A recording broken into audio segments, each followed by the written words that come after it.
House నుంచి eliminate అయ్యి బయటికెళ్ళిన వాళ్ళు లోపలికొచ్చి నామినేషన్స్ ఏసారనమాట. సో, జస్ట్ ఇప్పుడే నేను ఎపిసోడ్ చూసాను. దానికన్నా ముందు ఈ షాట్ ఎవరైతే ఫస్ట్ టైమ్ చూస్తున్నారో వాళ్ళందరూ please do subscribe BB Talkies Telugu. And నేను షార్ట్ పెట్టగానే మీకు నోటిఫికేషన్ రావాలంటే పక్కనే ఉన్న బెల్ ఐకాన్ కూడా ప్రెస్ చేయండి.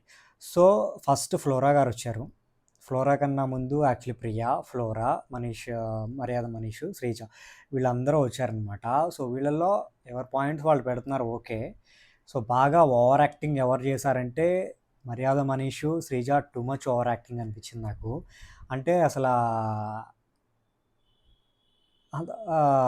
మాటలు కూడా రావనమాట. అది చెప్పలేం. అంత వరస్ట్‌గా ఉంది వాళ్ళ బిహేవియర్. అంటే హౌస్‌లో నుంచి వెళ్ళిపోయారు. ఆ బిహేవియర్‌గే పంపించేసాం బయటికి. మళ్ళీ నామినేషన్స్ వేయడానికి మళ్ళీ సేమ్ బిహేవియర్‌తో అంతకన్నా డబల్ బ్యాడ్‌గా బిహేవ్ చేశారు. సో, ఫ్లోరా గారొచ్చారు. ఫ్లోరా వచ్చి కరెక్ట్‌గా రితుకి నామినేట్ చేశారు. మంచిగా చెప్పారనమాట. సో, లైక్ ఒక ఫేక్ రిలేషన్‌షిప్ పెట్టుకొని మీరు కంటిన్యూ అవుతున్నారు అని చెప్పి. నాకదే అర్థమైంది. సో, ఆవిడ డీమోన్ పవన్‌ని అడ్డు పెట్టుకొని ముందుకెళ్ళిపోతుంది తప్ప ఏమీ లేదు. ఒకవేళ నిజంగా ఆవిడన్న పాయింట్ కరెక్టే. ఇప్పుడు సంజన గారి కోసం హెయిర్ కట్ చేసింది. మరి డీమోన్ పవన్‌కి ఉన్న డబ్బులన్నీ ఇచ్చేస్తే మేబీ కెప్టెన్ అయ్యేవాడేమో కదా మళ్ళీ. బట్ ఇవ్వలేదు. అంటే సేఫ్‌గా ఆడుతుంది. ఎక్కడ ఎలా ఆడాలో మన రీతూకి తెలుసు అనిపిస్తుంది నాకు.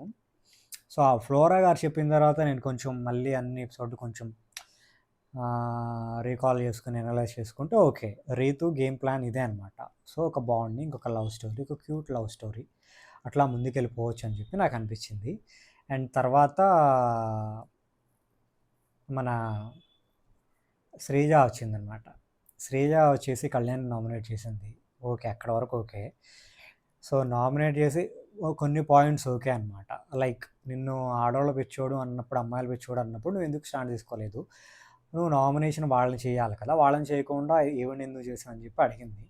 సో, అక్కడి వరకు బానే ఉంది. బట్ అటు తిప్పి, ఇటు తిప్పి, అటు తిప్పి, ఇటు తిప్పి అందరూ తనూజ దగ్గరికెందుకొచ్చి ఆగుతున్నారు నాకు అర్థం అవ్వట్లేదు. ఎందుకంటే వాళ్ళ బయట ఉన్న వాళ్ళందరికీ తెలిసిపోయింది. మాక్సిమం లైక్ తనూజ ఈ గేమ్ ఇలాగే కంటిన్యూ చేసుకుంటా వెళ్తే విన్నర్ అవుతుంది అని చెప్పి.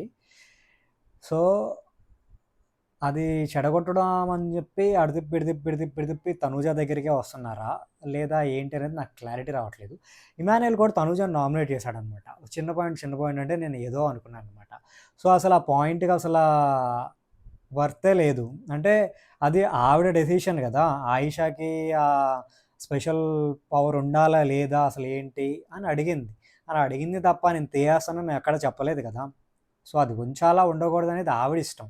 ఆవిడ మిమ్మల్ని అడిగింది, సపోర్ట్ చేస్తున్నానని చెప్పి నించొని మీరు నామినేషన్ వేయడం అనేది టూ మచ్